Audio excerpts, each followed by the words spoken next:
Songs of the Sea and the Desert. The Journey of Deliverance, Testing, and Covenant in the Wilderness. Based on Exodus 15 verses 1 to 27. This subtitle highlights the narrative flow from triumph, the sea, through trial, the desert, toward relationship and responsibility, covenant. The air hung thick and heavy with the scent of salt and triumph. The sun beat down on the faces of the Yasharel, a people reborn on the shores of the Sea of Reeds.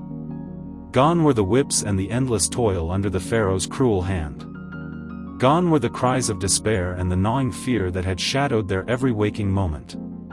In its place was a burgeoning hope, a fragile yet fervent belief in Yahweh, who had delivered them.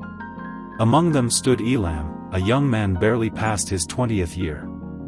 His hands, once calloused from brickmaking, now trembled with a mixture of awe and disbelief. He had witnessed the unimaginable, a sea cleaved in two, walls of water towering on either side, and then the earth swallowing Pharaoh's mighty chariots whole. The memory was etched into his mind, a testament to the power of Yahweh, the Elohim of his fathers.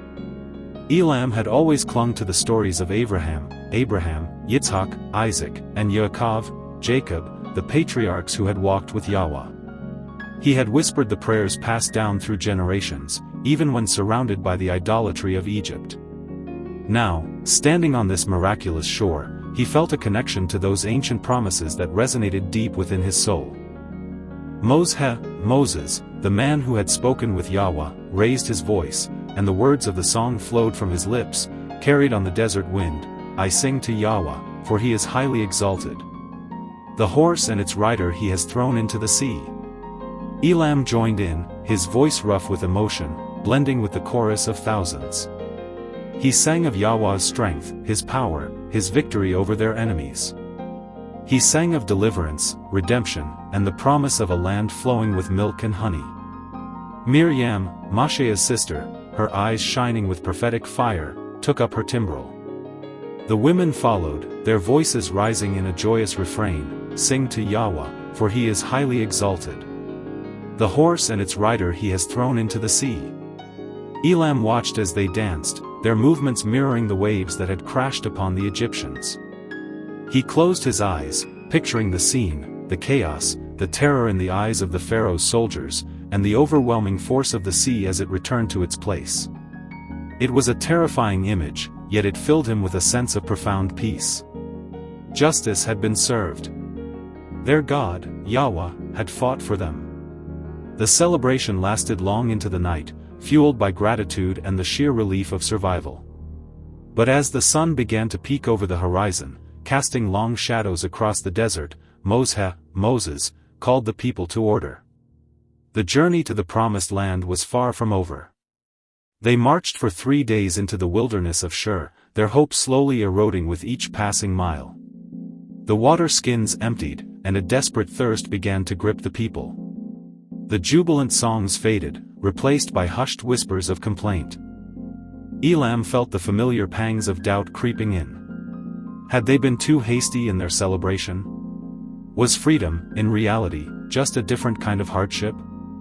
He looked at his younger brother, Caleb, his face gaunt and his lips cracked. He had to stay strong, for Caleb, for his family, for the promise that still flickered within his heart. Finally, they reached Marah. The sight of water ignited a spark of renewed hope.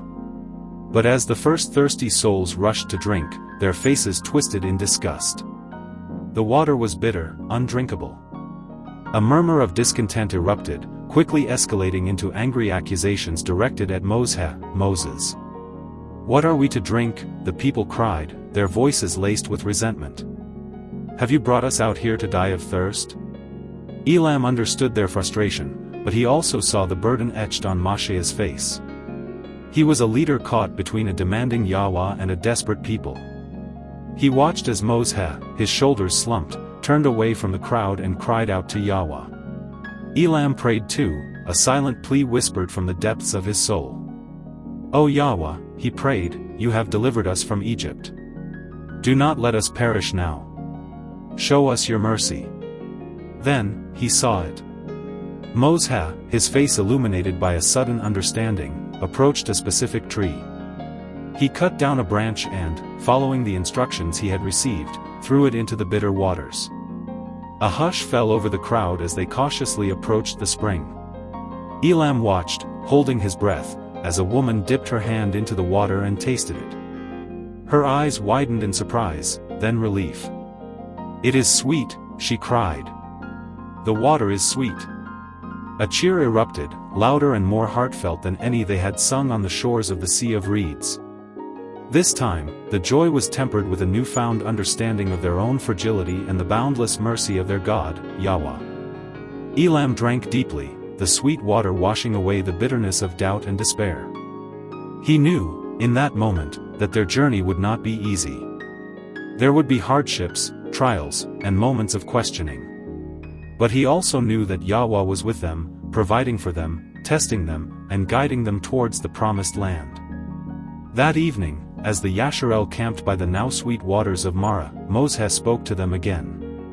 He repeated Yahweh's words, "If you diligently obey the voice of Yahweh your Elohim and do what is right in his eyes, and shall listen to his commands and shall guard all his laws, I shall bring on you none of the diseases I brought on the Mitzrites, for I am Yahweh who heals you."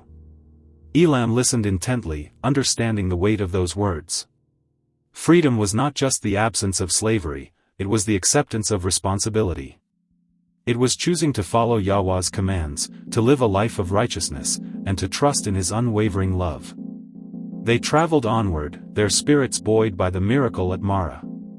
Soon, they reached Elim, an oasis blessed with 12 springs of water and 70 palm trees. They camped there, refreshed and renewed, drawing strength from the abundance of Yahweh's provision. As Elam sat beneath the shade of a palm tree, watching his brother Caleb laugh and play with the other children, he thought about the future. He didn't know what lay ahead, what challenges they would face in the wilderness. But he knew, with unwavering certainty, that Yahweh was with them. He had seen his power, his mercy, and his faithfulness. And that was enough. He closed his eyes, offering a silent prayer of gratitude. "Thank you, O Yahweh," he whispered. "Thank you for delivering us from Egypt, for leading us through the sea, and for making the bitter waters sweet. Help us to always obey your voice, to walk in your ways, and to trust in your promises. For you are our El, and your name is forever." The journey to the promised land would be long and arduous, filled with trials and temptations.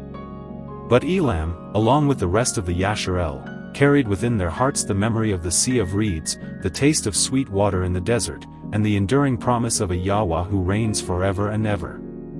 He would face the future with courage, knowing that Yahweh, the man of battle, was on their side.